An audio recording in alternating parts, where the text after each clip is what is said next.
中等的广播将活动要拉响赞罗。刚个露出这么正专业的当大老师为今年当个智商首先你记得个了。刚到这边做马路门头等我的接着边就做个了，我觉得这样了就这样的。这得接着你么你老来接着着中在讲马路门下等我的那个今年正在拉着。多年大家在平大所有的理做节制的我个这朝这当这你见这当。们些人家伙样懒得的，马拉巴扎那的，马拉巴扎那的，马拉巴扎那的，马拉巴扎那的，马拉巴扎，马拉巴扎那的，马拉巴扎那的，马拉巴扎那的，马拉巴扎那的，马拉巴扎那的，马拉巴扎，马拉巴扎那的，最近接近节日，我是接到了的们巴拉山呢，快当当就上了到。露珠我别闹啊，记得说了，鸟姐前波做的你没想，说呢我们前波俺家，把个人当俺咱都什么都东巴的姐将老乡咋了？好，各位法师、各位佛友，大家下午好。Good afternoon, everyone. 我们现在开始讲今天下午的课。听课之前，请大家发菩提心。We are going to begin now with this afternoon's teaching, and everyone please make an aspiration of bodhicitta to begin with. 好，菩提心，我们今天上午、昨天都已经给大家介绍了，不需要再重复，请大家发心就可以了。So this morning and yesterday we have already looked at what it is that we mean by bodhicitta. We don't need to go over this now. Please everybody make an aspiration to begin listening to our teaching with. 好，今天下午的课里面呢，我们首先给大家讲一下我们今天上午讲的这个无我的一个具体的修法、具体的思维的方式。然后这个结束了以后呢，然后再讲今天我们要讲的这个往生西方极乐世界的4个条件。So in this afternoon's teaching, we are going to continue or finish what we were talking about this morning, and that was a process of logical reasoning to establish the lack of existence of self. And after we have done that, we will move on to the other topic of this afternoon's teaching, which is the 4 conditions for finding rebirth in Amitabha's pure realm.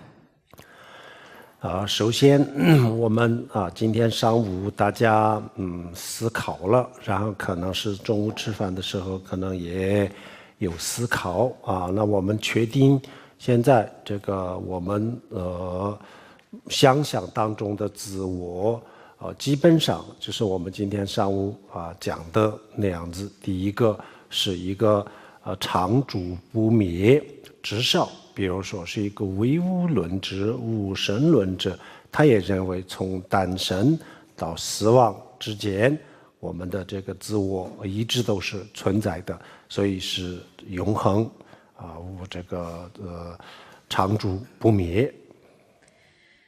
So the attributes of self, I wonder whether everybody gave thought to these over lunch. The first one that we were speaking of was that of permanence or continuousness. So that is, even for a person of atheistic leaning, they regard their life from the point of birth to the point of death as being one continuous and permanent one. 然后第二就是独立存在，它不需要依赖什么，一直都是存在的。我们一直都认为我是独立存在的，我们从来都不会觉得我要依赖什么什么，我们一直都认为我就是在这个大自然、这个宇宙当中，就是一个生命的个体，不需要依赖什么，我就是一个这样子独立存在的一个生命我们一直都这么认为的，所以就是这个独立存在。The second attribute of self is that of independent existence. So that is, it is our habit to regard ourselves as not depending on anything else for our existence. We regard ourselves as independent life forms or independent lives in the greater world around us. 然后第三，我们就是一个这个身体和精神当中的一个主宰者，这个身体和精神的这个领域当中，我们自我就是这个自我，它就是一个主宰者它可以指挥，可以控制我们的身体和我们的精神，所以它是一个统治者，它就是一个主宰者。And the third attribute is that of being an autonomous controller. That is, we regard our self as something that is able to autonomously control both our minds and our bodies. 那我们的想象当中的这个自我基本上就是这三个特点，主要就是这三个特点。So our imaginary self is embodies these three qualities or attributes. 那我们上午给大家介绍过，佛教里面讲有我的修法和无我的修法，或者是圣义谛和世俗谛要分开。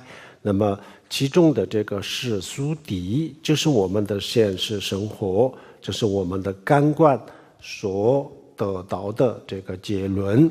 那么在这个层面上讲的话，这个自我是存在的永恒的、独立的，还有就是这个主宰者的这个自我是存在的那这个时候呢，我们不能进一步的去观察它，那这个自我到底存在什么地方？是精神还是物质还是什么？不能这么去观察，这样子观察它经不起观察，不可能存在，越观察越得不到。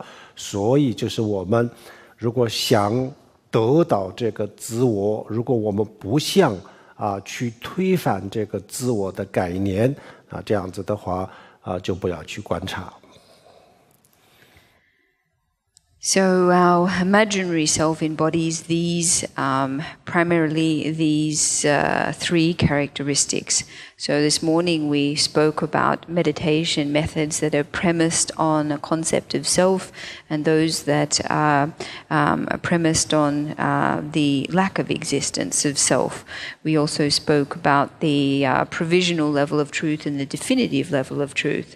So the provisional truth also corresponds to essentially that which we regard as reality in our ordinary everyday lives. That is the conclusions about the world that our sensory faculties feed us.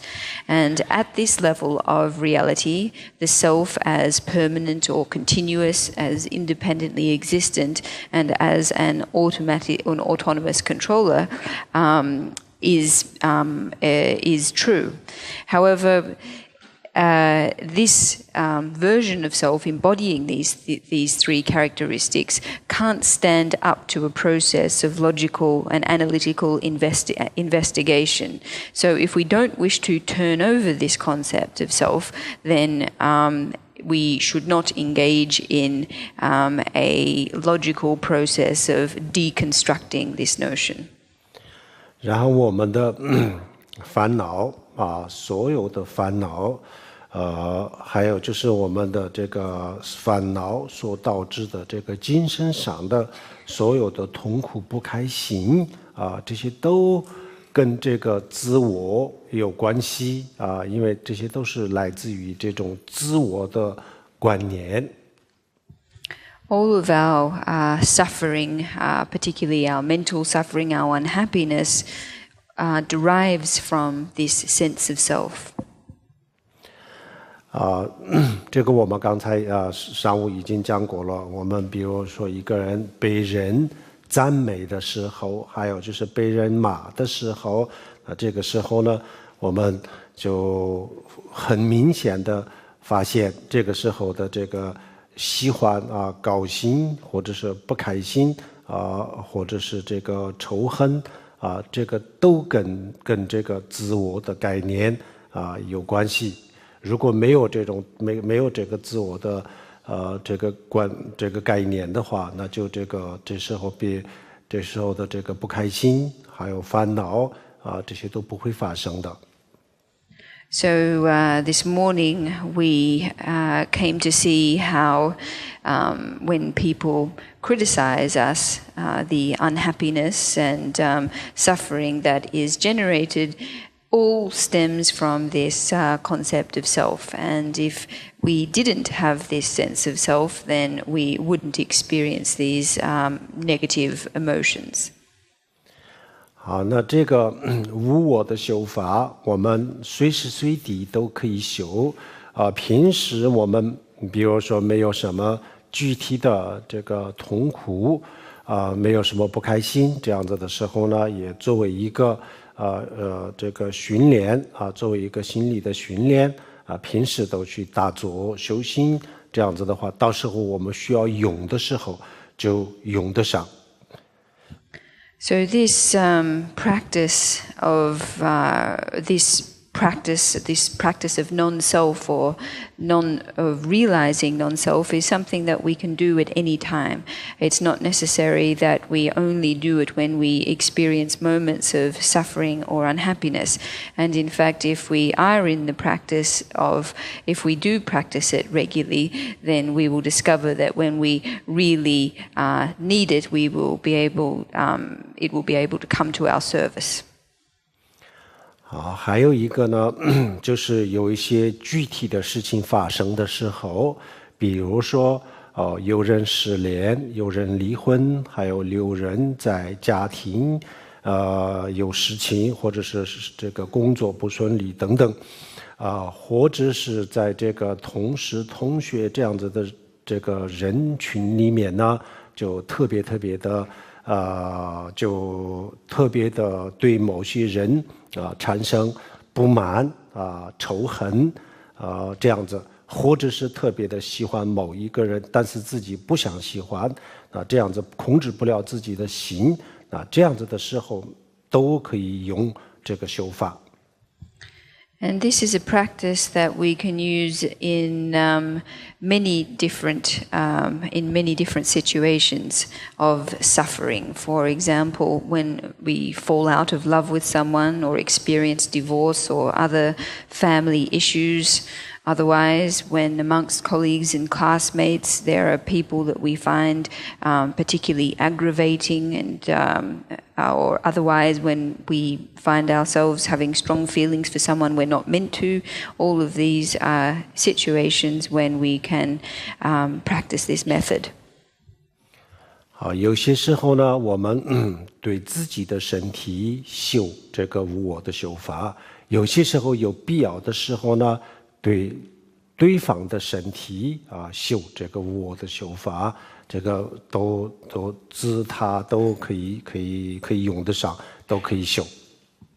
So this is a practice that we can use in relation to our own selves, our own bodies, this method of realizing non-self. At other times we can also use it in respect of others bodies, in terms of realizing their non-self. 好，观想的时候修这个具体的方法呢，这个打坐用打坐来思考。那打坐之前，我们昨天已经讲过了身体的姿势，然后就是这个排除污气还有就是这个祈请佛，那这些都是我们昨天讲过了，在这里也是完全是一样的这个打坐之前的这些阶段这个环节我们昨天讲的一样，就是按照昨天讲的去做，然后这些都做完了以后呢，我们开始修这个无我的修法。So in terms of the actual practice of this meditation method, we start off in the doing the same preliminary or preparatory stages that we talked about yesterday. So adjusting our 7 points of bodily posture, expelling our stale breath, and then praying for the Buddha's blessings prior to engaging in our core meditation session. And after we've completed these, then we move on to the actual practice of non-self. 好，首先我们观察的时候呢，我们把这个前面的全部做完了以后，然后静下来静下心来，开始思考。那思考的时候，首先我们一直都以为在这个身体上就有一个自我的存在。那么现在呢，我们把这个身体分界了以后呢，我们看个清楚，到底这个里外哪一个地方有一个自我的存在，这样子我们把它分解来看，来观察有没有自我。So after doing all of these things, we sit down and we begin the core part of our meditation practice, which is a contemplation or an analytical meditation. So we start with the idea that we have always thought that our self truly exists. So what we are going to do now is contemplate and reflect on our body and see whether it is possible in any part of our body to identify where the self resides. 好，观想的时候，首先我们观想我把我自己的右边的眼睛右眼从我的身体上分离分开，就放在一边心里观想我们的这个智慧观察的这个智慧，就像一把刀一把剑一样，以这个观察的智慧刀首先把右眼分离以后就放在这里，然后呢看这个右眼是不是自我。我平时所想象的这个我们刚才前面讲过自我有3个特点那我这个右边的眼睛它有没有这个3个特点，它是不是自我，这样子观察。기고라 양자손의 조칸보라. 뭐예봐? 네. 我们把观想就是我们把自己的右边的眼睛就分离身体分开与身体分开，也就放在一边观想放在这边，然后就是看这个是不是自我这样子观察，然后我们会发现它不是自我，我右边的眼睛不具备这个3个它的特点，不是自我。So what we do is using our wisdom like a knife. We remove our right eye and we visualize putting it to the side, and then we contemplate whether this right eye of ours, now removed from our bodies, possesses the 3 attributes of self that we talked about before. 然后再把左眼分开，也放在这里看它是不是自我，然后我们会发现它也不是，它也不像我想象当中的自我，所以它也不是自我。And in doing so, we will find that our right eye doesn't possess these 3 attributes of our imaginary self and is therefore not our self. Then we do the same thing with our left eye. We imagine our left eye being removed and put to the side. We then look at it and we discern as well that this is not our self. Because it doesn't correspond to the attributes of our imaginary self, therefore it is not our self. 然后就是同样的方式，我们把每一个自己身上的器官、每一个内脏全部这样子分解然后就是去看每一个这东西上面呢有没有自我的存在。And in the same way, we go about doing the same process with our veins, all the other organs in our bodies, inquiring of these veins and organs whether or not they possess or embody ourself. 佛经里面讲过，比如说一个屠夫屠宰场的屠夫，他想杀一头牛，再杀一头牛，他到牧场去把一头牛牵过来。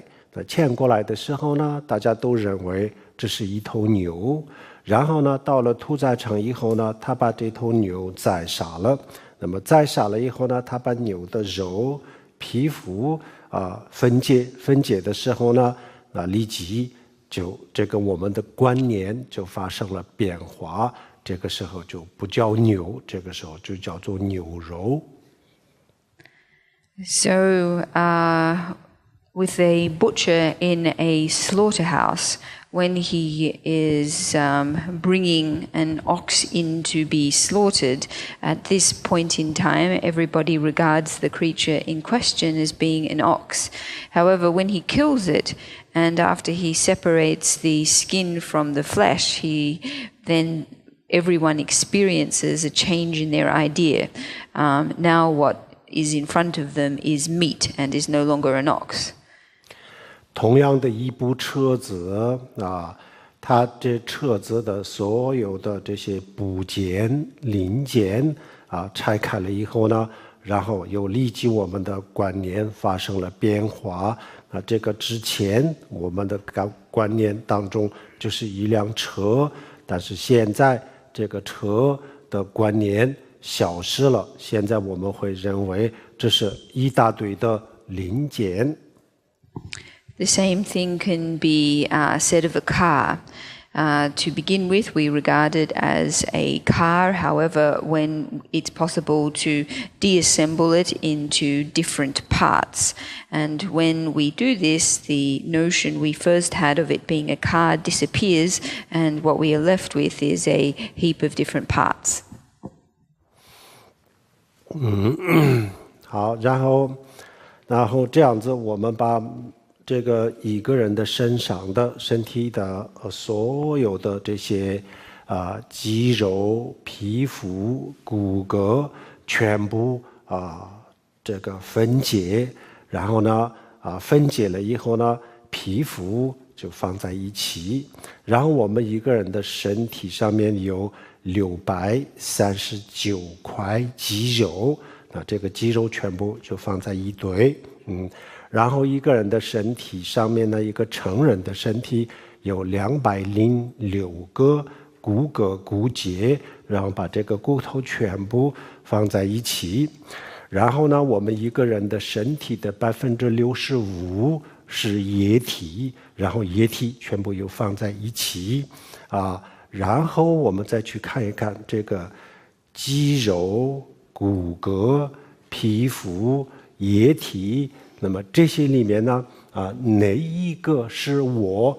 这样子去思考。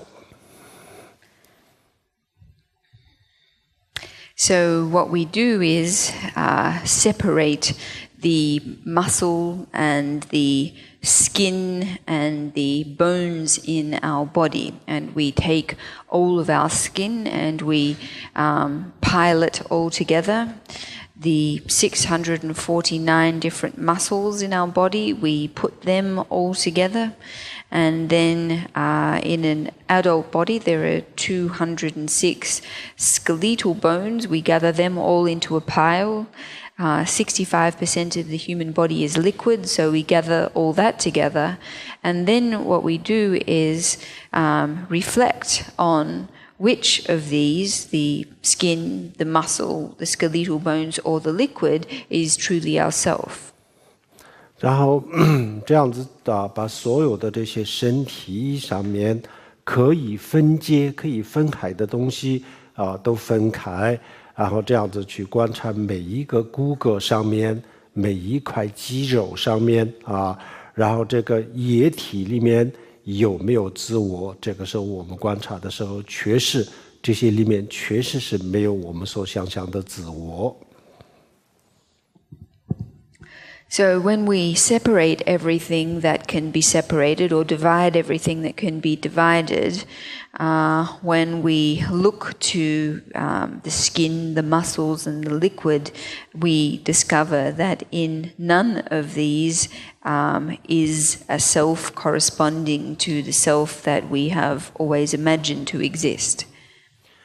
然后我们很多人有这种想法，就是我们认为分解分开了以后不是人也不是自我，但是把这些所有的身上的这些物质组合了以后呢，它就变成了一个人的身体，然后它就是自我。我们很多人是这么想，可以有这样子的想法，但是实际上呢，这些东西全部的这些身体上的这些物质组合了以后呢，实际上没有诞生任何一个新的东西，就是原来的这些东西了，没有诞生任何东西。只不过我们眼睛从我们的视觉的效果来看呢，这个形状稍微有一点点不一样而已。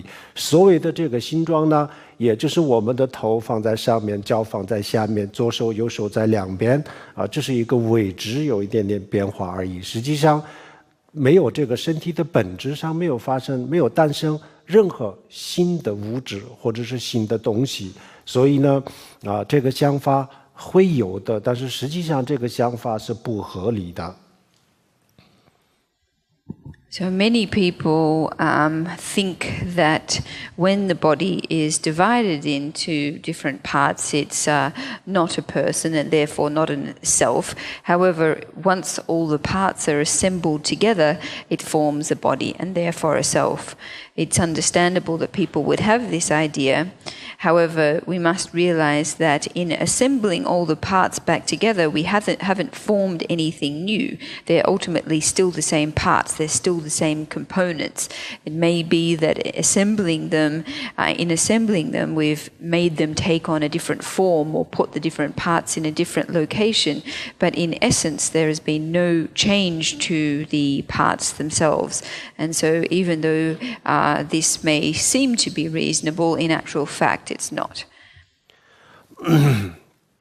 好，这是一个思维的方式。这个时候呢，我们深深地体会到，这个身体上面呢没有自我身体上面呢我们找不到一个自我的存在身体的里里外外就是这些东西了，没有别的东西。那么这些东西上面呢每一块肌肉，每一个骨骼上面都没有找到这个自我，然后把这些东西组合了以后呢，也就是我们刚才讲的，只不过它们的位置上面呢稍微有点发生了变化而已，实际上没有诞生任何新的东西没有诞生任何新的这个物质东西，所以没有理由说组合了以后就是自我。那组合了以后我们也看不到自我呀，组合了以后也不就是这些东西吗？组合了以后也看不见这些自我。如果说我们这些是自我，那不对啊，这些物质不是自我，这些物质呢不符合我们所想象当中的这个自我的特点，它的特点都不具备，所以这些物质不是自我。那除了这些物质以外呢，也没有发现自我。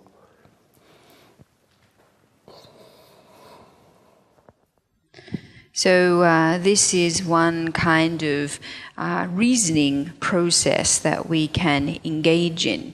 And through doing so, we are able to identify that there is no self anywhere in our body, whether it be in our skin or in our muscles or in our bones. We're able to appreciate that not only can we not identify self in any of these substances or components, but after we assemble them into the form of our bodies, the only change that has really taken place is in the location of these different components.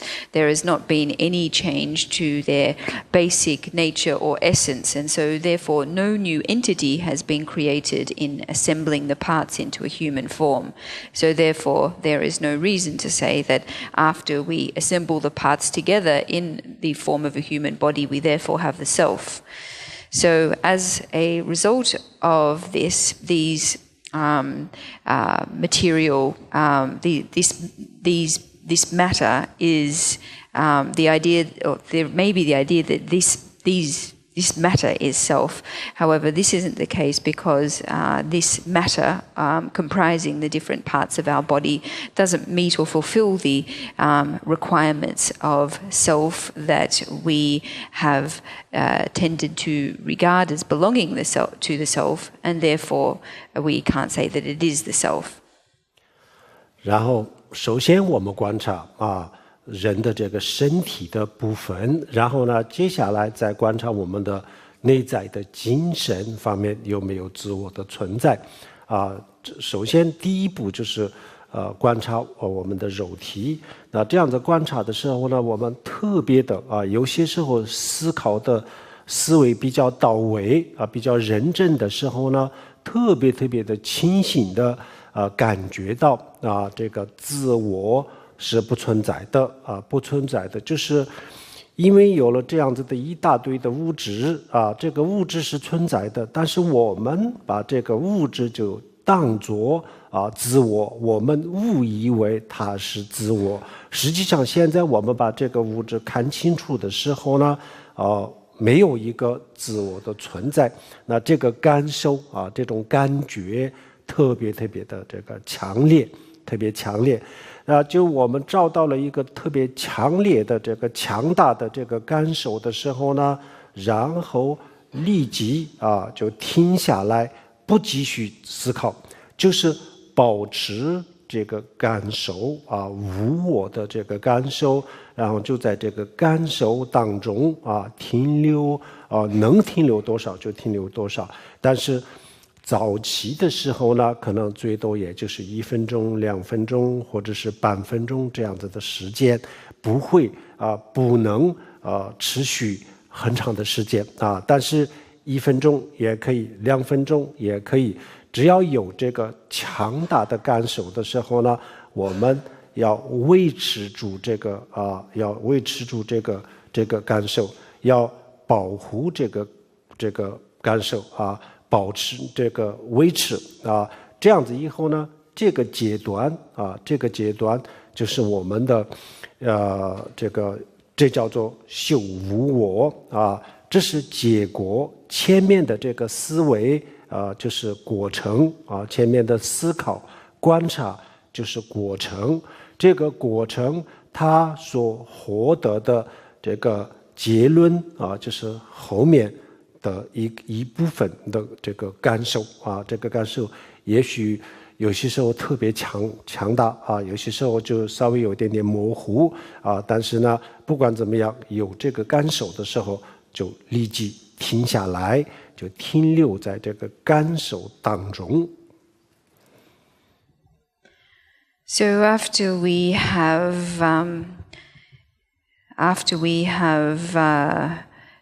done this practice in relation to our physical bodies, then we turn to our minds and we do the same process of logical deconstruction on our minds. In relation to our physical body, we may find that when we are really diligently contemplating, when we are really diligently thinking about the existence of self in our physical body, that we arrive at a very clear sense of a lack of the inherent existence of self. That is, we arrive at a very strong sense or a very strong feeling that while material or while matter exists, there is no self that resides in it, or this is not in fact self. When we experience very clearly a feeling like this, or this realization is particularly strong, at such a point we should stop at this point and not continue to reflect or contemplate any further, but simply to rest in this state or this sense of non-self for as long as we can. To begin with, this will probably only be for a period of about 1 to 2 minutes, or perhaps only 30 seconds. Even though it's not a long time, by resting in this state, what we're doing is seeking to maintain or to sustain this sense of no self. And in doing so, we're practicing no self. We're cultivating no self in resting in this state. So the first part of the practice, where we logically examine whether or not we can locate a self in a part of our body, that's the process leading up to arriving at this strong sense of self. And when we do reach this strong sense, then we stop and we rest, we abide in this state. Sometimes it will be rather strong, other times it might be less strong, more blurry, but in any case we stop at this point and we rest in this state. 好，这个就是叫做修无我。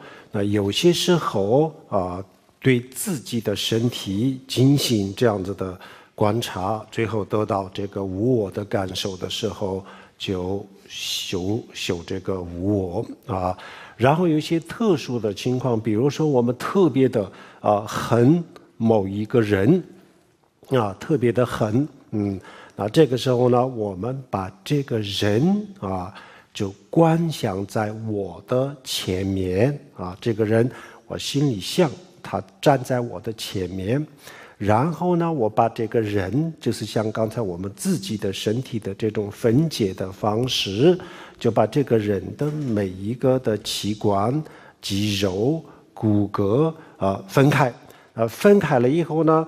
然后再去思考但我原本是恨这个人的我特别的恨这个人那么我恨的这个人到底这些肌肉、骨骼皮肤、液体当中，我到底是恨哪一个？我是恨肌肉，还是恨这个液体，还是恨这个骨头、骨骼，或者是恨另外一个东西？那另外一个东西在哪里呢？这样的去思考，对控制自己的这个仇恨是非常有帮助的。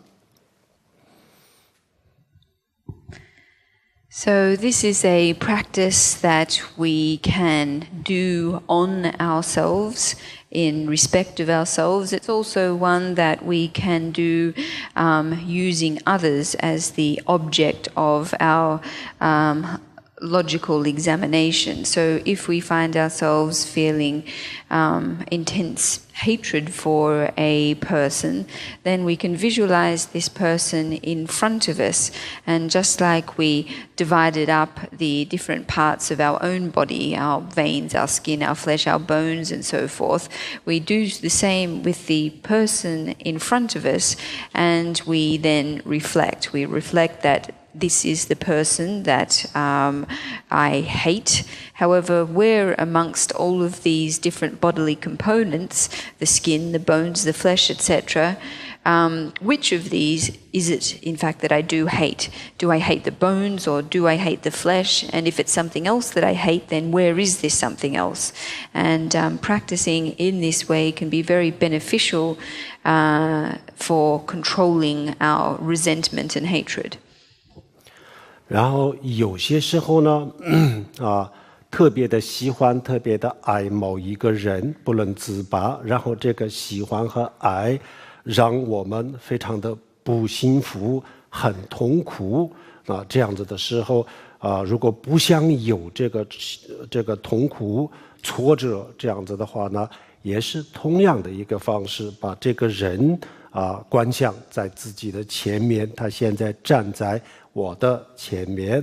然后呢，我就把从他的右眼，然后左眼，然后整个的这个器官，然后这个肌肉、骨骼全部分解分解每一个东西都放在一起，然后再看一看我到底喜欢这个液体，还是这些肌肉，还是206个骨骼，还是639块肌肉，还是65%的液体？我到底喜欢是什么？或者这些都不？如果我说这些都不是，我喜欢的是另外一个，那另外一个在哪里这样子去思考。And we can also do this practice when we find ourselves feeling a very strong sense of liking or love for another that causes us a great deal of unhappiness and suffering.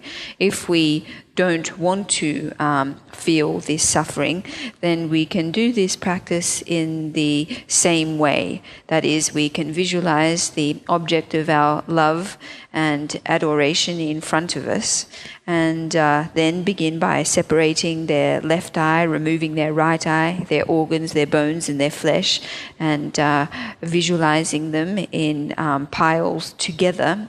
And then we reflect, what is it that I do love? Which of these bodily parts is it that I love? Is it the flesh? Is it the bones? Is it the 465 muscles in a pile? Is it the 65% of water that comprises their body? And if it's none of these things, if it's something else, then where is this something else? Where is it? This is how we can practice. 然后我们前面的有一个同样的这种想法，我们会想到这样子拆开了以后呢，我当然不喜欢，但是呢，这些肌肉、骨骼全部组合了以后，我恨它，或者是组合了以后，我喜欢有这种观念。那我们这个时候呢？我们每一个人都会这么想的，但是我们要问问自己，我这个组合了以后呢，到底发生了什么？组合了以后，它到底有没有产生什么新的东西？如果没有产生任何新的东西，还是原来的这些东西，那为什么组合了以后是这样子呢？那我一直都就以为我组合了以后就是恨或者是爱。这是合理的，我认为是合理的。那我为什么认为是合理呢？为什么呢？这理由是什么要问问自己，观察的时候呢，然后我们非常容易的会发现，原来这就是一种不同的观念而已。实际上纯粹是一种意识形态，这是一种观念而已。如果这个观念稍微要转变一下的话，立即就把我的爱、我的恨、我的所有的东西都会改变的就像我们今天上午讲的，比如说赞美或者是有人来骂，那这个我们平时不观察的时候，我们有人赞美我高兴，我们认为这是理所当然的事情有人来骂我生气，我们大家都觉得这个就是很正常的反应但是这些理由稍微要这个往深的地方去思考一下的话，那我们自己也不知道这个理由到底是什么为什么我赞美的时候高兴为什么我被骂的时候很不高兴？什么叫做被骂？什么叫做赞美？赞美的时候到底发生了什么？被骂的时候到底又发生了什么？这些事情实际上我们一个人的人生当中、生活当中，我们必须要值得关注的非常重要的事情，但是我们一直都不关注这些，不关心这些我们就关心一些这个身外的东西就是一些一些跟我们的这个痛苦快乐非常有关系的这些细节一些东西我们忽略了，我们根本就没有去想，我们也不知道我们为什么不去想这些事情。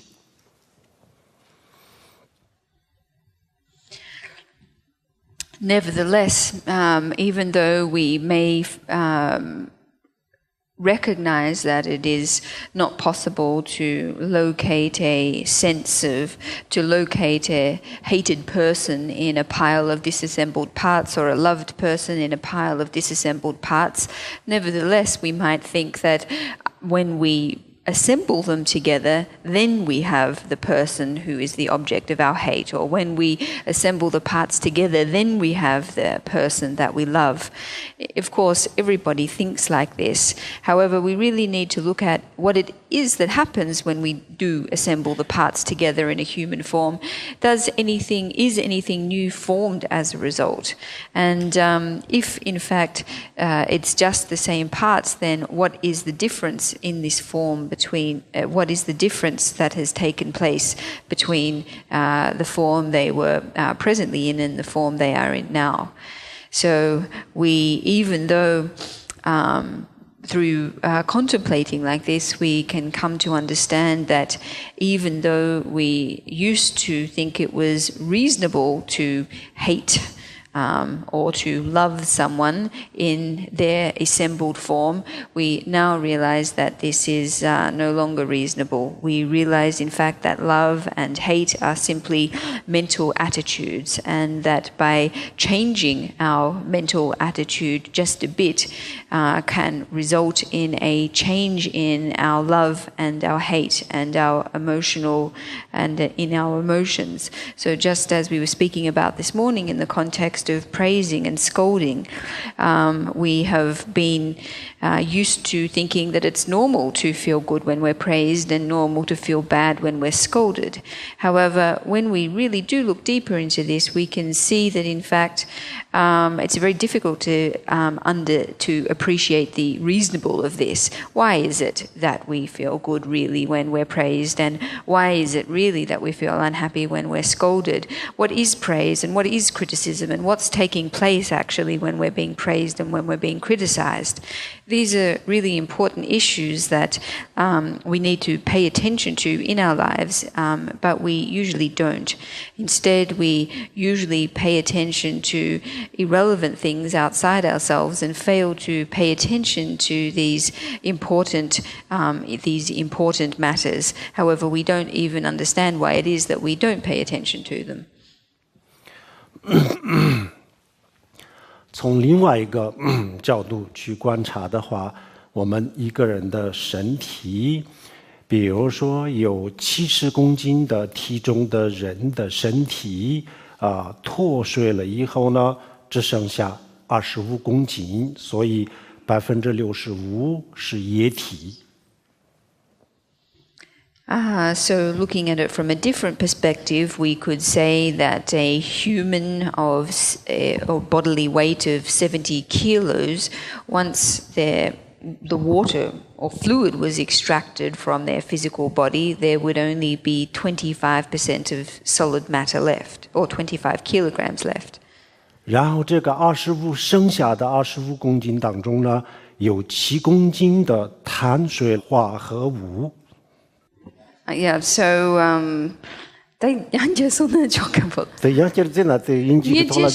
碳酸化合物7公斤。And of this 7 kilograms is made up of some other kind of substance.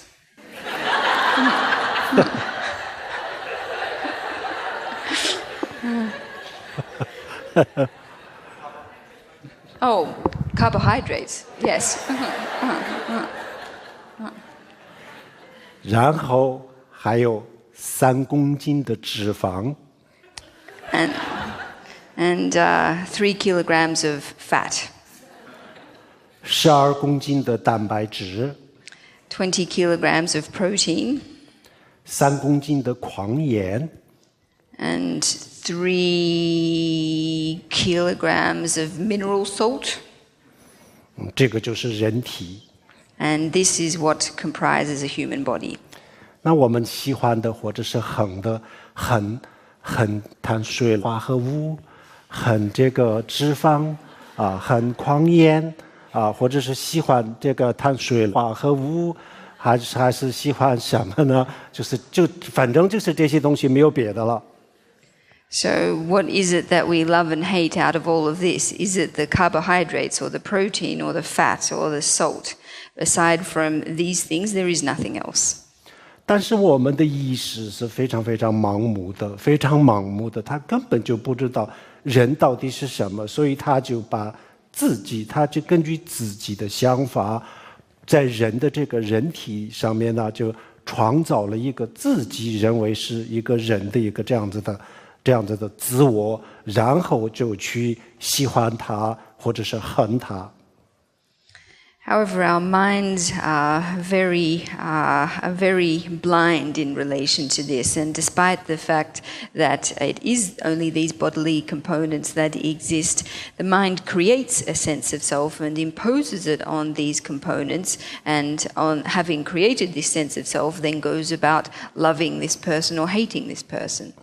这样子观察的时候呢，我们就会深深的体会到我没有理由去恨我没有理由去喜欢。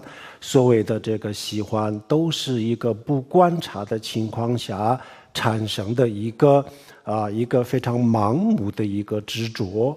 然后呢，就仇恨一个人，也就是不观察的情况下产生的一个，同样也是一个非常盲目的一种想法。如果我稍微再聪明一点的话，那其实这里没有我所想象我要恨的这个人，这里也没有我所想象我要喜欢的这个人，这里都没有。那原来都在我自己的想象当中，实际上是没有这些东西的，是我自己创造的，是一切都在我自己想象，我也在我自己的想象当中，他也在我自己的想象当中。实际上我们都是这一大堆的物质，除了这个以外，没有发现别的这个时候呢，深深的体会到，特别感受特别强烈要反复的去思考，反复思考以后呢，这种感受特别的强烈。那感受特别强烈的时候，然后就停止思考，就保持这个感受，这叫做修无我。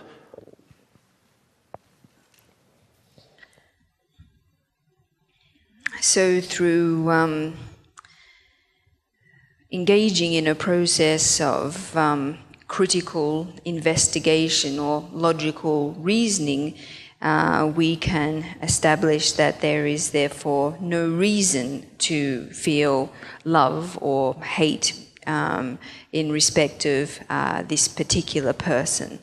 We can establish, or we can realize, that in actual fact the sense of love that we have felt towards this person is actually a kind of blind or confused attachment that has arisen in a situation of not being critical and investigative in our attitude.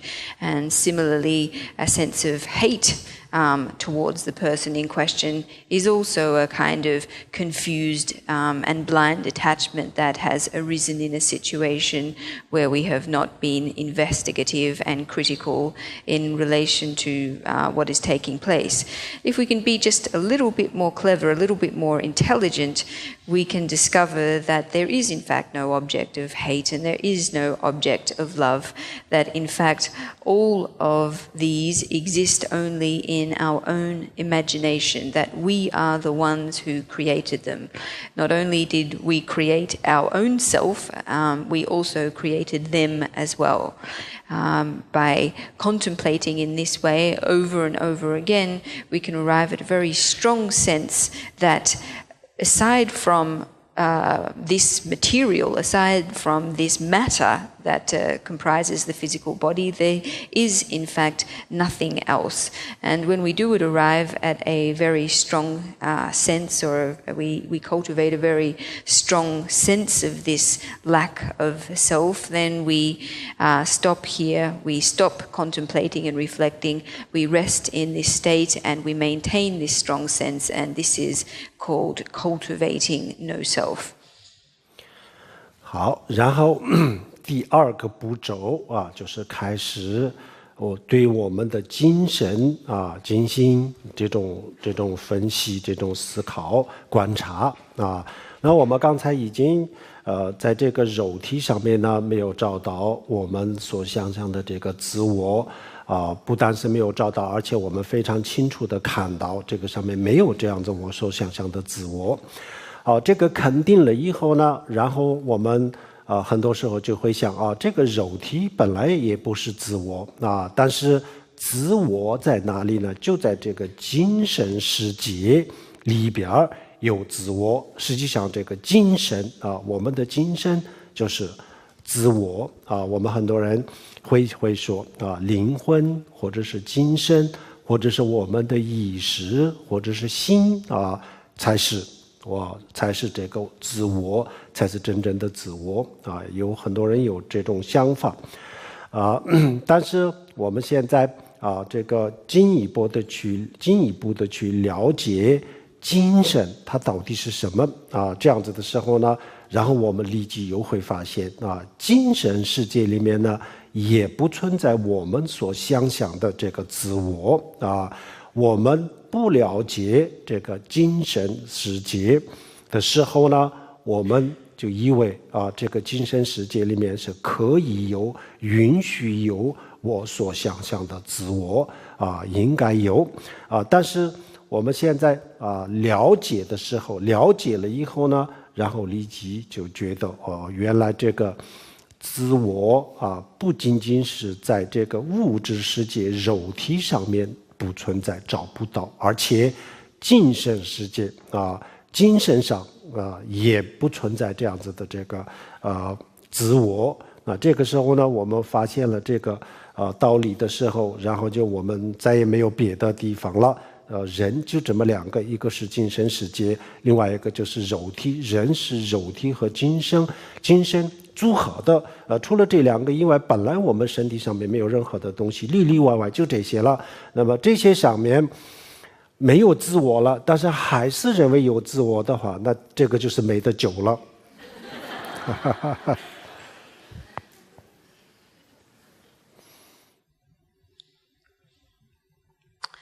So then we move on to the second stage of our practice. And in the second stage, we move on to analyzing whether or not we can locate ourself in our minds. So we have established in the first stage of this practice that we are not able to locate ourself in our physical bodies. This is something that through our practice we have become very sure and convinced about. However, we might think that whilst it's not possible to locate ourself in our physical bodies, it is possible to locate it in our minds, and that is that our self is really to be found in our minds. So in saying the mind, some people say mind, some people say soul, other people say consciousness, other people say heart. In any case, many people equate these things with self and regard this as where the self really resides. However, if we go one step further to understanding what it is that we mean by mind, then we can see that in actual fact our self doesn't exist here either. It's only when we don't have a full understanding of our minds that it's possible for us to entertain the idea that this is where our self does exist. So by reasoning in this way, we can arrive at an understanding that our self neither exists in our physical body and nor does it exist in our minds either. Besides these two, there is nothing else that makes us up. We are nothing but a combination of a physical body and a mind. So if we have not been able to locate our self in either of these two, but we still think that there's a self somewhere, there's nothing really much more that we can do at this point. 然后精神世界我们怎么观察？那首先，比如说我们的眼睛看到了这个外面的光，这个感觉我们感受到了这个光，这叫做视觉。然后呢，我们听到了这个外面的声音，也就是我们的精神就感受到了。感觉到了这个声音的存在，声音这个感觉叫做这个听觉、视觉、听觉、嗅觉、味觉、触觉，所有的眼、耳、鼻、舌、身5个觉受感觉，5种感觉。那5种感觉都是相互之间。没有太大关系的，都是不同的东西。那其中哪一个是自我呢？我们不是说我就是一个独立存在的吗？如果我们视觉这个听觉这些都是我的话，那我就变成很多我了或者是如果有一天我们看不见没有这个视觉的时候呢，那也就我不存在了但是这个时候呢，我们不会认为我不存在，我们还是仍然有这个我的这种想法概念，所以这些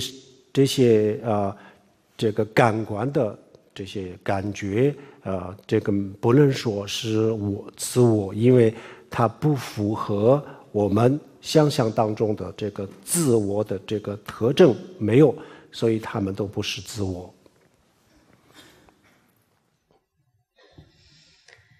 So in relation to our eyes, their perception of light, their perceiving of light or images is what we refer to as sight. Similarly with our ears, their ability to perceive sound, we call this hearing, and so it is for the other 5 senses, taste, smell, touch. Each of these 5 senses are relatively independent from each other, that is, they are different. So which of these senses is in fact our self? If we regard ourself as being independently existent, then of these senses, which one is our self? And is it the case that if each of these senses is our self, then we have many selves? Do we say that if we lose our sight, for example, that we lose ourself? No, we don't. Even though we might lose our sight, we still think that our self continues to exist. So therefore, we can establish that our senses can't be our self because they don't fulfill the attributes of self that we have regarded the self to embody. 好，然后呢，我们进一步的去观察我们的意识第六个这个意识刚才我们讲的是5个眼、耳、鼻、舌、身的5种感官的这个感觉这个我们已经排除了，这个不是自我，这上面没有自我。然后呢，第六就叫做意识，意识是我们去判断、分析、去思考的这个能力有这个能力的这个我们的精神叫做意识意识。那这个意识它是不是自我呢？我们也许很多人想这个就是自我，但是呢，它同样也不具备这个自我的这个我们讲的3个这个前面讲的3个这个条件或者是这个特点都不具备的。为什么这么说呢？因为意识我们自己就是静下来5分钟之内我们观察一下我们的意识它的发生的它所发生的变化是什么样子然后它的变化是一个非常不规范非常不规范，然后就是一个非常非常混乱的这个状态啊，比如说一会儿又去想过去，一会儿又去想未来，一会儿又去想当下，有一会儿呢又是善的念头，有一会儿又是恶的念头，各种各样的这个念头啊，1分钟、1秒钟当中，有些时候都有不同的念头啊。1分钟当中呢，一定会有很多很多的不同的念头啊。那这样子一天下来的话，一个人就有几千、成千上万个不同的念头，至少有几千个啊这个念头。那么这些念头都是独立的，每一个都是独立的，加起来了以后呢，这叫做意识，但是实际上都不是啊。比如说我们手上的这个佛珠啊，就有108颗，全部加起来，它叫做佛珠，但是实际上这里没有佛珠，这实际上就都每一个这个每一个珠子都是独立的，相互之间没有任何的关系，都是独立存在的。但是我们的意识把108颗珠子，然后把它们加在一起，然后给它贴一个标签，就这个是念佛的一个工具啊，叫做佛珠啊。实际上呢，这里没有佛珠，这108颗相互之间没有任何的关系的，都是这样子啊。同样的，我们的意识所发生的所有的这些念头由我们的另外的一个意识把全部加起来叫做人的意识实际上它们都是相互，都是独立存在，所以呢，这些这么多的独立存在的这个成千上万个这个念头当中呢，那我们仔细的去想一想，哪一个是我如果我说早上我刚刚起床的时候的第一个念头是我，那为什么这么说呢？其他的为什么不是我呢？如果说全部都是我那我们是不是有这么多的自我？这个也不对，我们认为只有一个自我，所以我们怎么去说都没办法解释，都说不通。所以我们最后发现这个精神世界里面呢，我们以为有一个自我的存在，实际上就是我们自己不了解精神世界所产生的一个错觉，实际上这个里面也是没有自我的。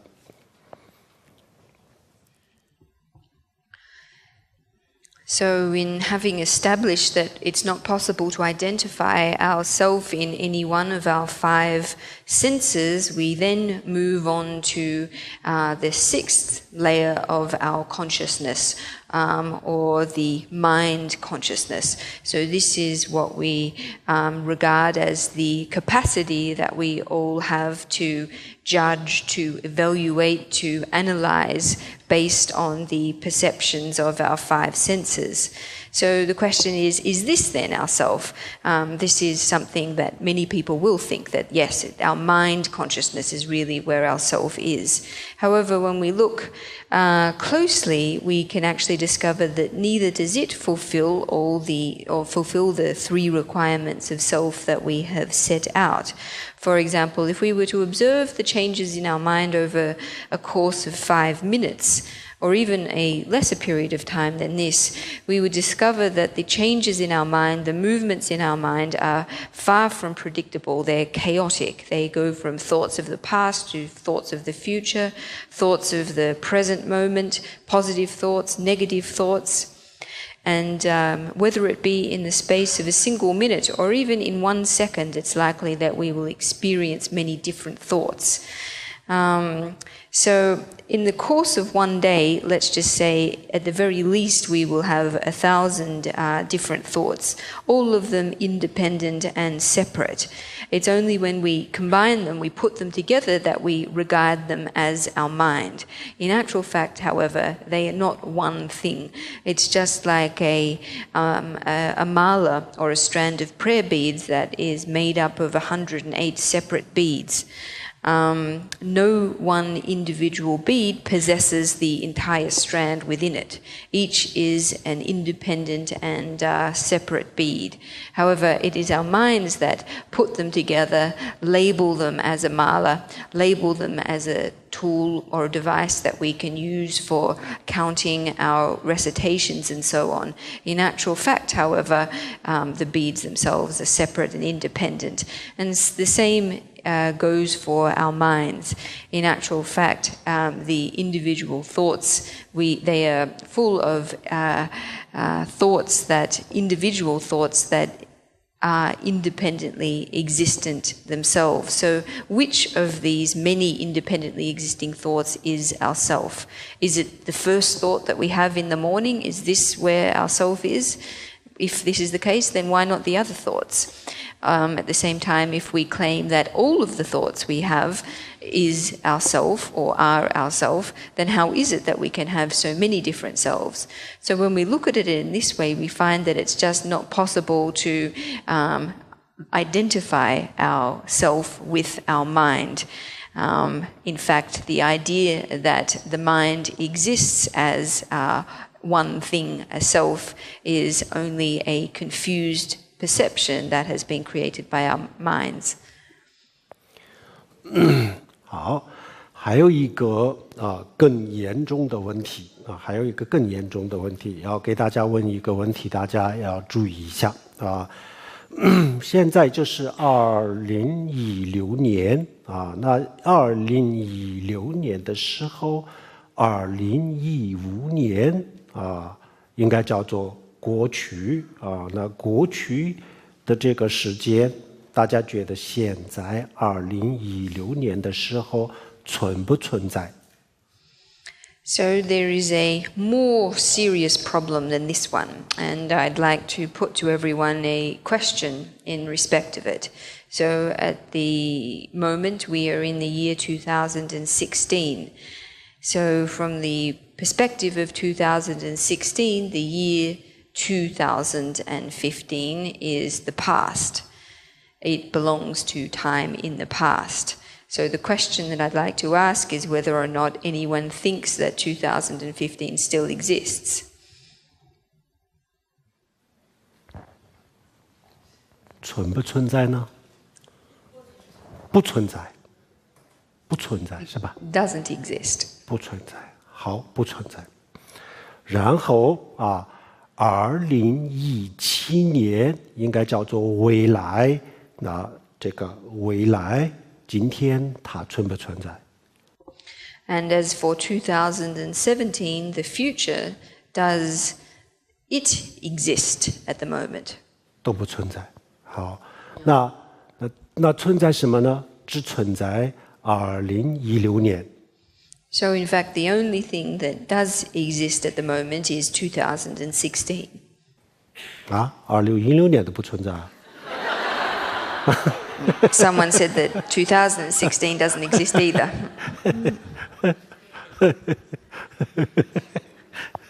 好，2016年也不存在。好，然后呢，我们再看现在再详细一点，再详细一点的去看。那现在就是这个5月份2016年的5月份。 那4月份应该叫做过去4月份今天在不在呢？ So in the 5th month of 2016, in May, does April still exist? 也不在。好，然后呢，6月份应该叫做未来。那这个未来的6月份今天存不存在呢？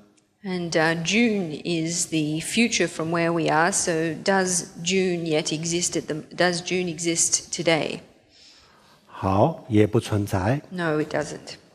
好，然后呢，这些都不存在然后今天就是29号29号、28号应该叫做过去，这个存不存在呢？昨天存不存在呢？不存在。So today is the 29th, the 28th is the past. Does the 28th still exist? No, it doesn't. 29号今天是，然后呢30号应该是未来，就是明天，这个今天存不存在呢？ So tomorrow, the 30th, is the future. Does it exist yet? 都不存在，只存在今天。 The only thing that exists is today. 好，然后现在就是2点过，然后这个就是作为现在。那我们现在2点45之前之前叫做过去，这些过去存在吗？不存在。 So where we are now at 2:45 in the afternoon, does the time before this still exist? No, it doesn't. 然后2点45以后的都叫做这个未来，那这个存不存在呢？ Everything after 2:45, everything after 2:45 is the future. Does it exist yet? No, it doesn't. 那我们觉得现在真正的存在的是什么呢？ So in this case, what do we regard as truly existing? 什么？就是当下的1分钟是吧？ Only the current minute. 1分钟也好难保持哦。1分钟就是60秒。A minute is 60 seconds. 比如说现在是2点比如说现在是45分10秒钟的话，那这个10秒钟之前都叫做过去，存不存在呢？ So if it's 2 minutes 45 and 10 seconds, then does everything before this 45.10 seconds still exist? No, it doesn't. 那10秒钟、11秒钟以后叫做未来，那这个存在吗？ And everything after 2:45 and 10 seconds is the future. Does it yet exist?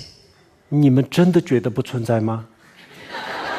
Do you really think that it doesn't exist?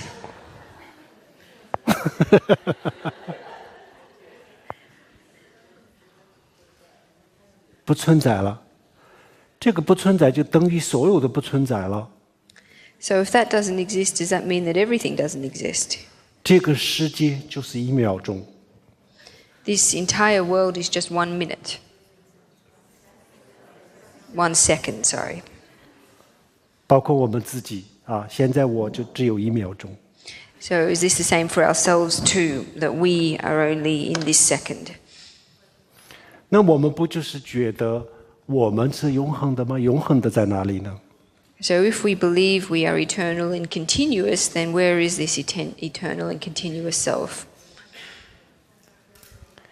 现在我们没有办法自圆其说，我们说自我是永恒的，至少一个唯物论者也说，我诞生到死亡之前，我就是一个不变的，我不变，我身体变，我的想法变，我的思想会有变，但是我不变。So this self that we regard as continuous, at least an atheist person would regard that this period between being born and dying, that the self is continuous within this period, that even though one's physical body and thoughts and other things might change, that one's self doesn't, one's self remains continuous. 这些观察，这些思考，我们不需要想释迦牟尼怎么说，不需要去想佛经里面怎么说，就是要客观公正的去观察，你这么认为，你觉得存在还是不存在，要这样子去思考，不是说佛经里面说存在就存在，佛经里面说不存在就不存在，不是这样子。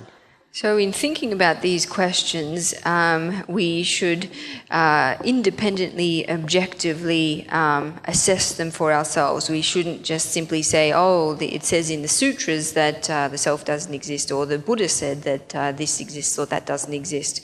We should try to establish the answer independently and objectively for ourselves. 100章纸上面有文字的放在一起叫做一本书。So 100 pieces of paper with writing on the surface put together is called a book. 但是除了这每一张纸以外，没有一本书。However, there is no book to be found outside these individual pieces of paper. 60个小的时间的单位放在一起，就叫做1分钟。So 60 small units of time put together form 1 minute. 但是除了每一秒以外，没有1分钟。However, there is no minute to be found outside of these individual seconds. 更严重的是什么呢？时间和空间不一样，空间100张纸可以同时存在，但是时间60秒不可以同时存在，只允许有一个。So it's more problematic when we look at time. So in terms of the pages of a book, it's possible for 100 pages, separate pages, to exist at the same time. However, in terms of time, say 160 minutes, it's only possible for one of these to exist at any one moment in time. 如果2秒钟可以同时存在的话，那就昨天和今天是可以同时存在的。If it's possible for 2 seconds to exist at the same time, then it's possible for yesterday and today to exist at the same time too. 然后5月份和6月份也可以同时存在的。And it would also be possible for May and June to exist together as well. 2015年和16年也可以同时存在的。And it would be possible for 2015 and 2016 to exist at the same time too. 这样子整个的时间的概念全部混乱。And if this were the case, then our entire concept of time would be turned upside down. 所以60秒当中只能有1秒钟是真实的，其他都已经不存在了。So in the space of 60 seconds, it's only possible that one of these seconds can truly exist. All of the others no longer do. 比如说现在是40分钟的时候，40分钟的时候，这个除了这个1分钟以外前面的都是未来，还没有发生。没有发生等于就是这个世界的任何一个角落找不到，不存在。1分钟或者1秒钟都是一样的。比如说现在是40分钟2点40分钟的话，那第40分钟现在就应该叫做现在现在。然后40分钟之前的从1到39。这个都是过去了，过去的东西不存在，毁灭了，消失了。消失的意思呢，它已经在这个世界的任何一个角落里面都不存在，都已经没有了过去都已经变成这样子。So if we are looking at the time of 2:40 in the afternoon, then it's only this 40th minute that really exists. Everything before it, say 2:01 to 2:39, has now been relegated to the past. It no longer exists. All of this time has now disappeared. And in saying that it has disappeared, what we mean is that wherever we may look in any corner of the universe, it is not possible to find this time that has passed. 然后第40分钟以后的，也就是41分钟以后的，从41分钟到60分钟60秒也可以，秒分都一样，这都叫做未来。未来还没有诞生，还没有诞生的意思就是它这个地球上的整个的角落这个宇宙任何一个角落都找不到它，它就是没有的。So at 2:40 in the afternoon, everything that exists in ahead of this between 2:40 and 3 o'clock, the hour, this space of 20 minutes, belongs in the future. That is, it hasn't yet occurred, it hasn't yet happened. And so this means that it's not possible, similarly, to find it anywhere in the world. And so therefore, this future time does not exist. 所以现在存在的就只有1秒钟，1秒钟之前的都不存在，之后的也不存在，只有1秒钟存在。So we can say that the only thing that exists at this moment is the current minute. Everything in the past no longer exists, and everything in the future of this 1 minute does not yet exist either.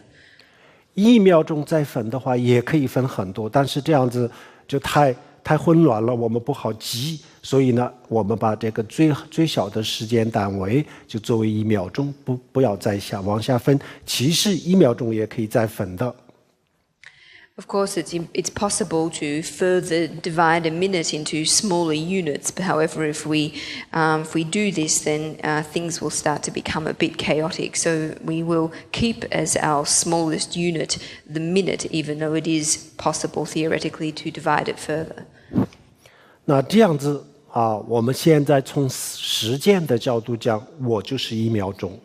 除了1秒钟以外，这个世界上没有，不仅仅是我，这个宇宙就是1秒钟。So from the point of view of time, we can now say that we only exist in this minute. And not just ourselves, but the entire world only exists in this current minute too. 1秒钟之后呢，会诞生新的宇宙。And after a new minute, a new world or a new universe will come into being. 现在我们以为是存在的这个1秒钟，再到第2秒钟的时候也不存在。And this minute that we currently regard as existing or as existent, when the new minute occurs, the next minute occurs, this current minute will cease to exist. 好，这个观察，这个思维的结论是什么呢？我们所谓的我、自我、人、宇宙、地球，所有的万事万物，实际上现在存在的就是1秒钟。So the conclusion that we arrive at through this process of logical reasoning is that ourselves, our ego, other people, the world, indeed all the myriad objects only exist in this current minute. 1秒钟的我，1秒钟的宇宙，1秒钟的时间，全部都是1秒钟。Ourself, the world, other objects, etc., they only exist as 1 minute. 但是这个1秒钟和下1秒钟之间毁灭和诞生之间的这个速度很快，所以我们的肉眼看不见前面的1秒钟毁灭，然后后面的1秒钟诞生，我们的肉眼看不见。However, because the passing of this minute and the arising of the next minute takes place so quickly, it's not something that we can see, it's not something we notice, that is the passing of this moment and the new arising of the next. 在我们的眼里这些都是一个连续性的东西，我们看不到这个每1秒钟的诞生。如果有一天我们的这个眼睛的结构提升了提升的话，那有可能它可以看到这个1秒钟的诞生和1秒钟的毁灭。So with our naked eye, it is all of these minutes appear to be one continuous stream, that is looking at them with our eyes as they currently exist. We are not able to perceive each successive arising and ceasing of every second. However, we could imagine that if it were possible to somehow refine the capacity of our eyes, that it would be possible for us to observe the ceasing and arising of new moments. 我们非常幸运的，是我们的感官就是这么迟钝，否则的话是没有办法生活。In actual fact, we're extremely fortunate that our senses are as blunt and dull as they are, because otherwise we wouldn't be able to lead our lives.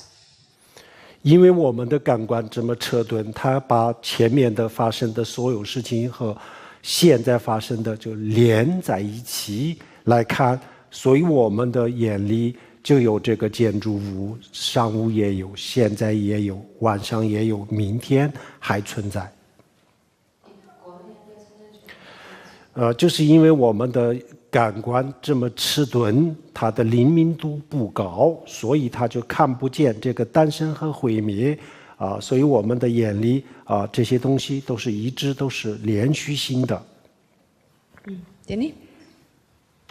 되니? 되니 정도는 말이죠. 되니 뭐야다? 뭐야? 되니 뭐야? 连续性因为我们的眼里它们都是可以是连续性的。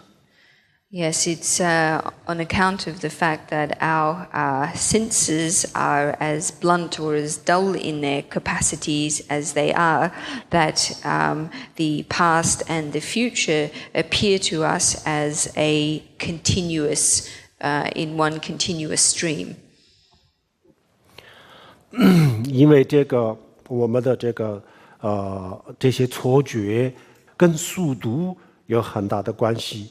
因为这个速度快，然后我们的眼里它变成了连续性，然后我们从来都不认为它在生灭，我们一直都认为早上的这个人我旁边的人现在也是早上的这个人，我们就是这么认为，其实根本就不是。This confused perception we have has a lot to do with speed. The fact is that the arising or the ceasing and arising of new phenomena takes place in an extremely fast way, and on account of this, it appears continuous to us. We never notice the ceasing and arising as taking place. So for this reason, the person we saw in the morning appears to be the same person that we are seeing now, but in actual fact, this isn't the case. 那这样子，我们的世界观、我们的人生观，全部的观点就建立在一个这样子的错觉上面。So we can see that all of our concepts of time and all of our concepts of space are actually founded on a confused or mistaken perception. 这个错觉如果有一天它发生了动摇这样子我们的所有的人生观、所有的世界观都会瓦解。If one day this mistaken perception was shifted somewhat, then all of our worldview and life view would also be shifted.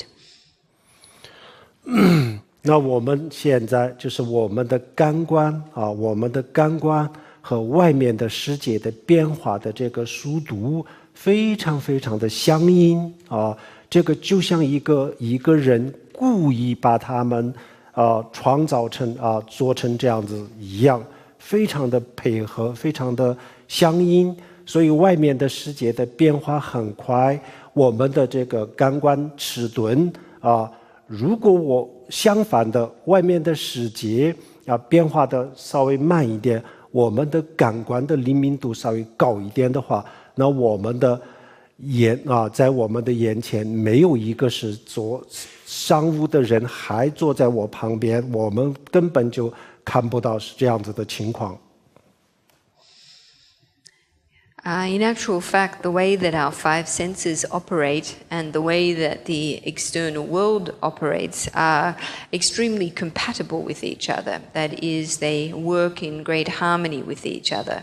The rate that changes take place in the external world is extremely fast. At the same time, our capacity to sense their changes is quite dull.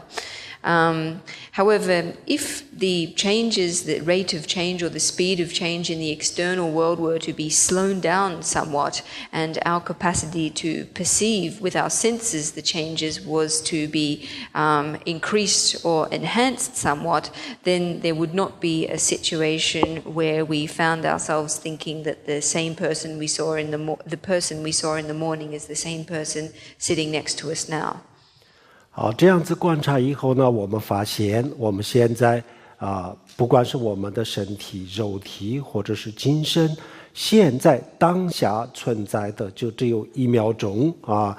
那么这个1秒钟的这个身体、肉体和精神上，根本就没有办法建立我们的这个自我的这个概念。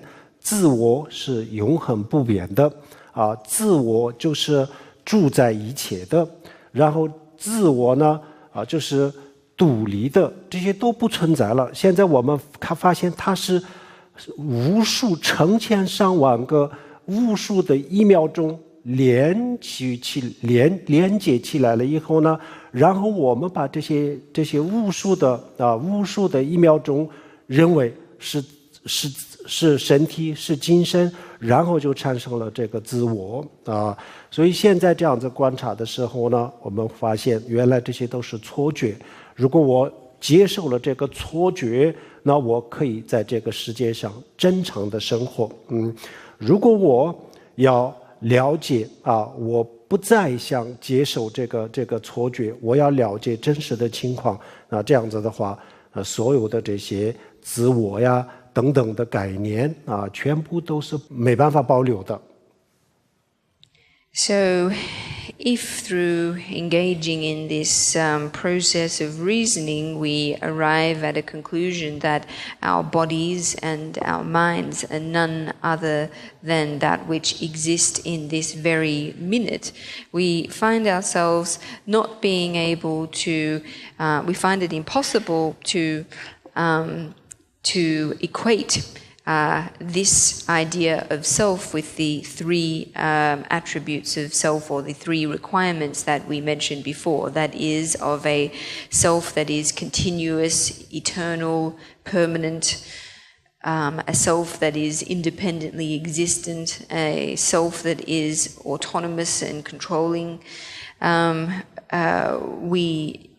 Once we discover that that which we regarded as a self was really only a stream of countless separate moments that is linked together by our mind, and on this basis, and the self arising on this basis, we understand that this is a confused perception.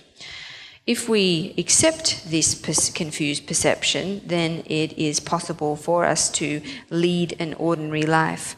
However, if we want to push beyond this confused perception and gain a real understanding, then we cannot keep this confused idea of self intact. 这个1秒钟的这个连续性，它永远都不会停留。这个叫做轮回。就是1分钟的，就是1秒钟的连续性它永远都不会停留一直都在这样子循环，这叫做轮回。This continuous turning over of the immediate second will never finish. It will never end. It's endless. It's continuous. And it's what we refer to as cyclic existence. 好，这个时候呢，我们发现原来我们一直都以为有一个自我，这个常住不灭的自我的这种观念是一个错误的观念，实际上是根本没有一个这样子的身体、肉体或者精神都没有都没有。那么身体也不是这样子，精神也不是这样子，那都不是这样子的话，那怎么可能有一个自我是不变的、永恒的然后我们就会发现原来是我们把这个成千上万的1秒钟的精神连贯然后就认为这是精神，然后成千上万的1秒钟的肉体然后把它连接起来，我们认为这是人的身体。在这个错误，它本身就是一个错误的观念，不对的。这个错误基础上，更加的错误是这个上面呢，我们又创造了一个自我，所以它的基础都是错误的。那么这个基础上，错误的基础上建立的这个自我更加是错误的那这个我们这样子去观察的时候非常非常清楚的观察，然后特别感受特别深的时候呢，强烈的时候呢，然后就停下来不观察就安住在这个无我的这个感受感觉当中这个可能就可以保持1分钟2分钟，稍微好的时候就几分钟而已，然后立即又开始升起另外一个念头。那另外一个念头诞生的时候呢，我们立即又去观察第2次就获得一个这样子的感受的时候，又停留在这个当中这叫做修无我。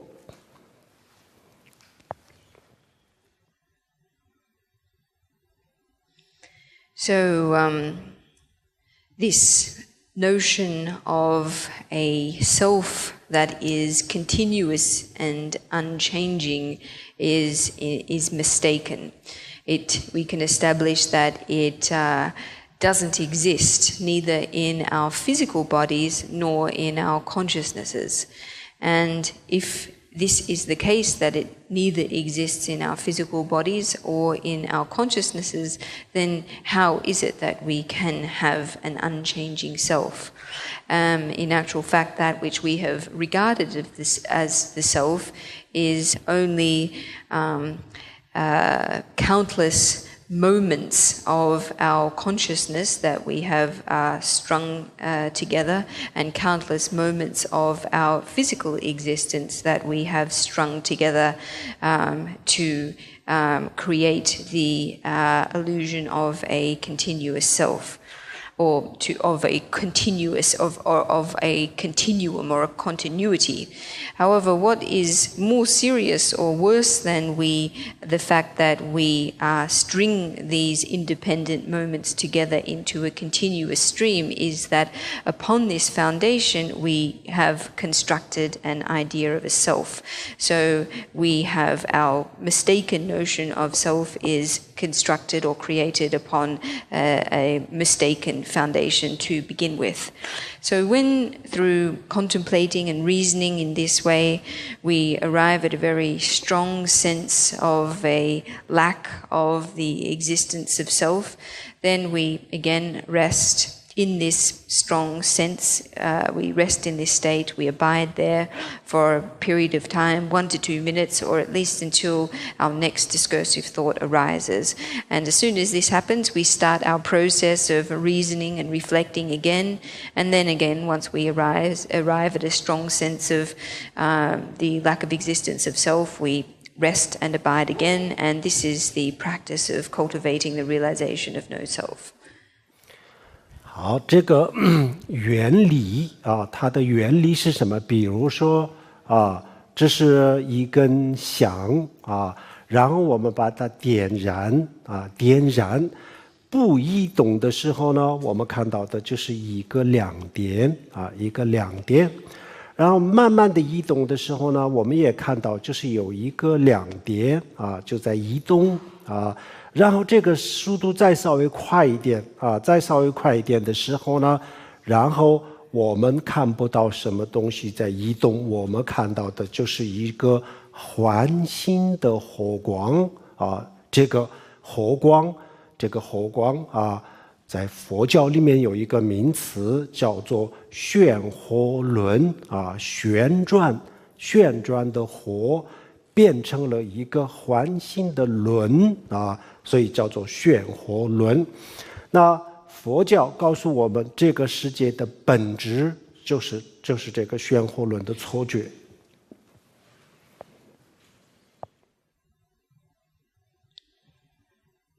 So if we were to light a stick of incense, to begin with, we would see a bead of a glowing tip at the top of the stick of incense.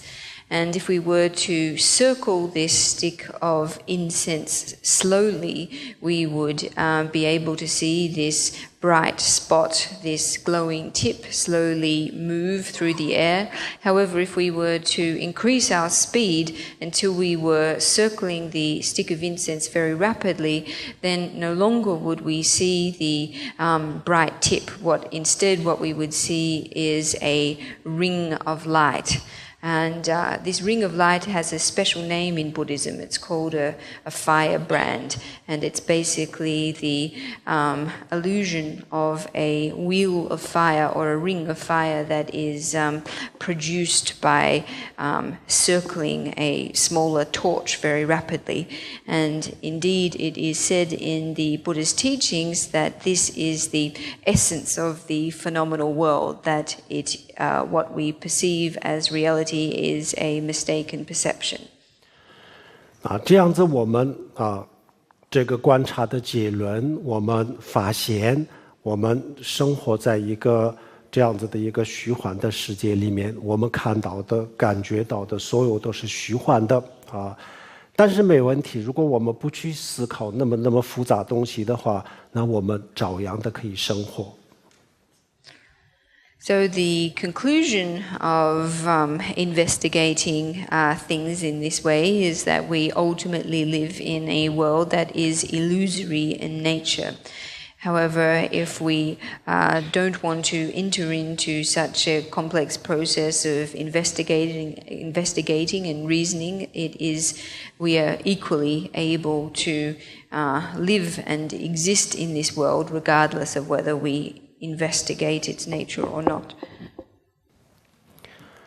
大家看过有一个电影叫做《Lucy》吗？ Has everyone seen a movie called Lucy? Yes. Yeah.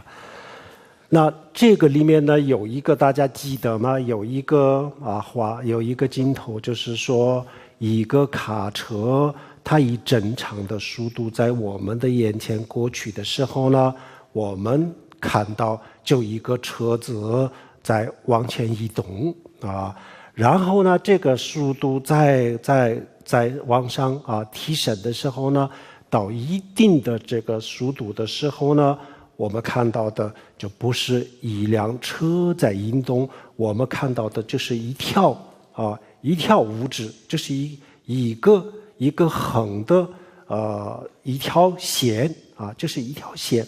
我们看到就是一条线，其实不是一条线，就是一辆卡车，但是因为它的速度很快，我们的眼睛没有办法辨别这么快的速度，所以我们的眼睛当中产生了一个错觉，就是一条线然后再往上提升这个速度的时候，然后我们连一条线都看不到，什么都看不到，但是确实是一辆这么大的一个卡车过去了，但是我们什么也没发现。So in this movie, there's a scene where a truck is passing at a normal speed, and when it is passing at a normal speed, we can see it as a truck. But as it begins to accelerate, no longer can we see it does it appear to us as a truck. As the speed increases, it becomes a flash or a light line across the screen. Even though it is actually a truck, nevertheless, because it is moving so fast and our eye isn't able to distinguish between, or our eye isn't able to process this image that is moving so fast, it produces the perception of a flash or a line moving across the screen. If we were to increase the speed even faster, it would be possible that we wouldn't even see a flash or a line across the screen. It would be possible we wouldn't see anything. But in either case, the object, the truck in question, it would still be the truck that is moving. 这样子观察，我们最终的结论，我们绝对是生活在一个虚拟的世界里面，我们的脚下的底，头上的每一颗星星都不例外，绝对是这样子啊。但是呢，我们想不想突破这个错觉，那就是个人的选择。如果不想突破虽然是错觉，但是我在这个错觉里面，我还是可以一样的可以生活呀，所以我不想管那么多，那就好。那这样子我们可以学人天成，继续轮回，希望在这个轮回当中获得一点点的这个幸福。但是我们必须要知道，像一颗芝麻大的幸福，必须要付出像一颗西瓜那么大的代价。这个如果是愿意的话，那就继续没问题。既然是这个虽然是虚幻，但是如果不去想，那跟真实的是一模一样，没关系的。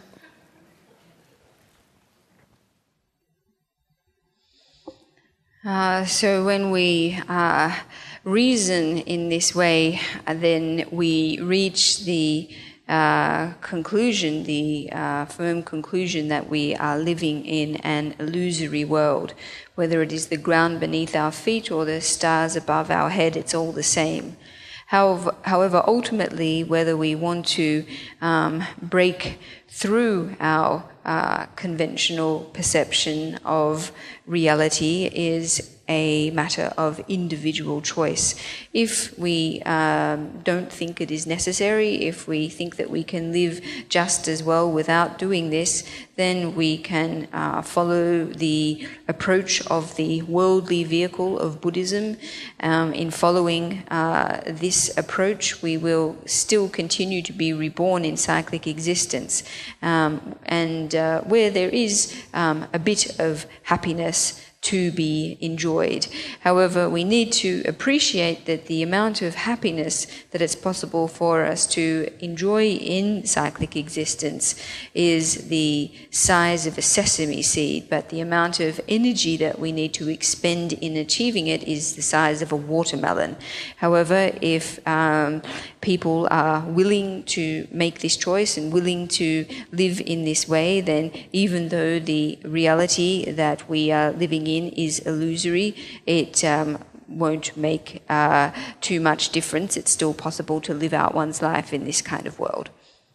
如果我们不愿意活得那么茫然，想看一看真实的世界的话，那就是我们从这个最简单的今天我们讲的这个无我的修法作为出发点，然后再往上一步一步的修这个佛教讲的空性和无我，这样子我们就会发现真实的世界长得什么样子，到时候我们会发现的。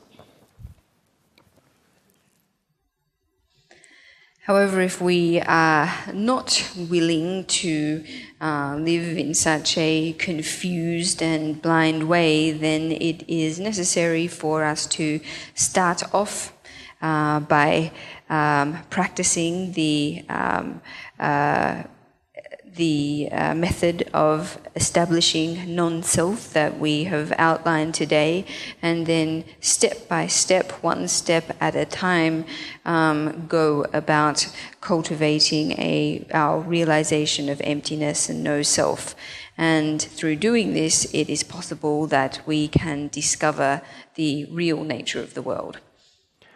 好，这个就是我们今天讲的这个无我的修法，简单的就说到这里。然后呢，大家如果感兴趣的话，就进一步的去学习，可以通过网络可以学习很多关于这个空性方面的一些可以去阅读一些这个资料，那应该是有英文版的，也有很多韩文版的音频、视频，还有书英文的这个韩文版的这都有的那这些都是比较现在我们要自己想学习的话是比较方便的，希望大家进一步的去了解修心。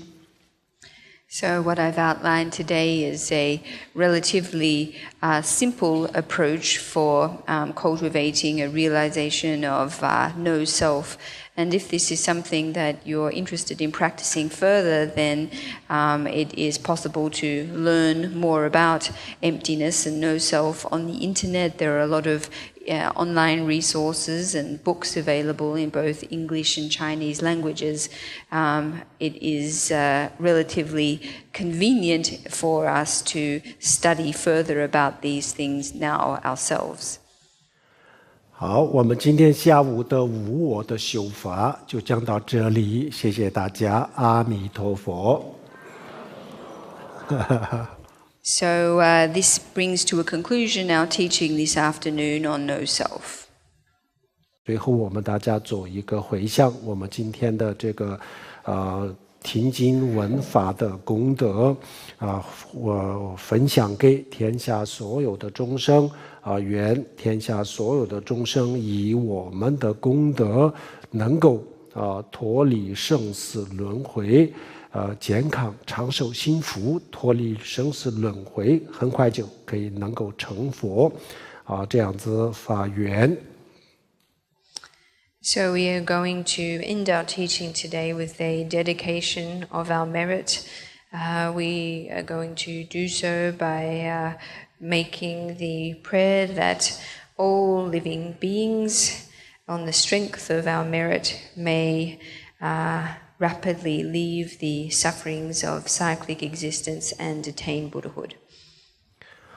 Sonam dai damja zubanya domne ni bi ranam pamshe chang jirga na je wang long zhe bai zhe bim zo lian zhou a zhou ru xiu om a hong ban zhen ge zhe ba ma zi de hong om a hong ban zhen ge zhe ba ma zi de Om a hong ban zhen ge zhe ba ma se de hong 谢谢大家，阿弥陀佛。